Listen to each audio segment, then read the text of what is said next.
بسم اللہ الرحمن الرحیم۔ تو دوستو، آج کا جو ہمارا موضوع ہے وہ ہے اعظم کریوی کا افسانہ فٹ پاتھ ہے۔ اس میں ایک غریب لڑکے کی کہانی ہے کہ وہ ایک سڑک کے کنارے جو ہے اپنی زندگی گزارتا ہے، اور اسے جب ایک امیر آدمی ترس کھا کر جو ہے اسے اپنے گھر میں لے جاتا ہے تو وہاں پر وہ جانا ہی نہیں چاہتا، لیکن جب چلا جاتا ہے تو وہاں پر اس کا جی ہی نہیں لگتا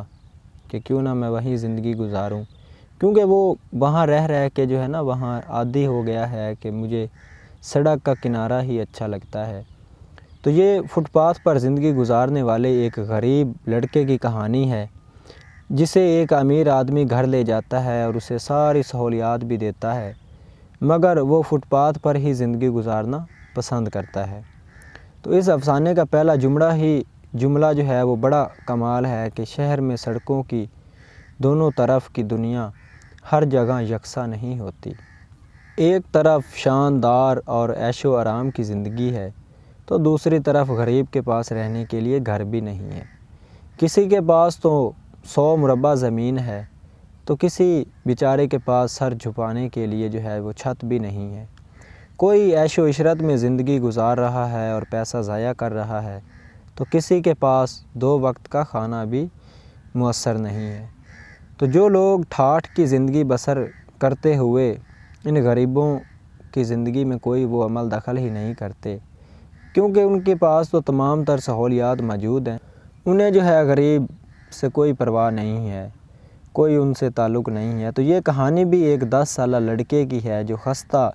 حالت میں فٹ پاتھ پر زندگی گزار رہا ہے، اور جب امیر زادہ اسے گھر لے جاتا ہے تو وہ بڑی حیرانی سے گھر کو دیکھتا ہے کہ یہ میں کہاں آ گیا ہوں، اور جب کھانا دیا جاتا ہے تو وہ اس قدر بھوکا ہوتا ہے کہ گھر والوں سے بھی چھین کر کھا رہا ہے، اور باورچی خانے میں وہ گھس جاتا ہے بھوک مٹانے کے لیے اور سب الٹ پھلٹ کر دیتا ہے کہ مجھے اور کھانا جو ہے کھانے کے لیے مل جائے۔ اب اسے گھر میں ساری سہولیات دی جاتی ہیں اور دریافت کیا جاتا ہے تو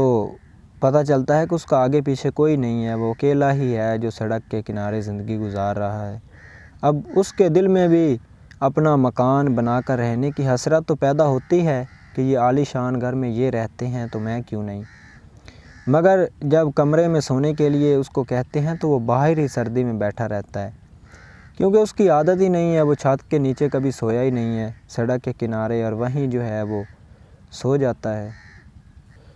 تو وہ لڑکے کو جب اندر بلانے کے لیے کہتے ہیں تو وہ کہتا ہے نہیں میں ادھر ہی ٹھیک ہوں، اور وہ اپنی چادر مانگتا ہے، ٹھیک ہے، وہ فٹ پاتھ پہ چھوڑ آتا ہے تو وہ کہتا ہے کہ مجھے میری چادر دے دی جائے اور میں یہیں راضی ہوں۔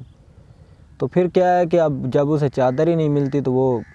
کہتے ہیں کہ آپ ٹھہریں، آپ کو یہیں جو ہے بستر وغیرہ دے دیا جاتا ہے، لیکن وہ کہتا ہے کہ نہیں میں نے تو اپنی چادر لینی ہے۔ اب روکنے کے باوجود جو ہے نا وہ چلا جاتا ہے کہ نہیں میں نے وہیں رہنا ہے، ٹھیک ہے۔ تو پھر وہ کبھی واپس لوٹ کر نہیں آتا، وہیں زندگی گزارتا ہے، اور اب ہم دیکھ سکتے ہیں کہ یہ افسانہ جو ہے کس قدر جو ہے غربت کی زندگی گزارنے والے بچے کی کہانی پر مبنی ہے۔ تو جو انسان جو ہے شروع سے ہی جس کام کا عادی ہو جائے اور اسے ویسے ہی زندگی گزارنی یقیناً جو ہے نا پسند آتی ہے کہ میں ایسے ہی اپنی زندگی جو ہے میں وہ گزاروں، تو اس سے ہٹ کر اسے جتنی بھی سہولیات دی جائیں وہ کبھی بھی اسے قبول نہیں کرتا، کیونکہ انسان اب اگر کوئی دیہات کا آدمی ہے نا تو اس کو دیہات بڑا پسند ہوتا ہے کہ میں دیہات میں ہی زندگی گزاروں، شہر میں جاتے ہیں تو ان کا دم گھٹتا ہے، اور شہر والے جو ہیں وہ گاؤں میں آئیں تو کسی کا دم گھٹتا ہے تو کوئی بڑا اچھا ماحول جو ہے اسے محسوس کرتا ہے۔ اسی طرح اس افسانے کی یہ مختصر سی کہانی ہے۔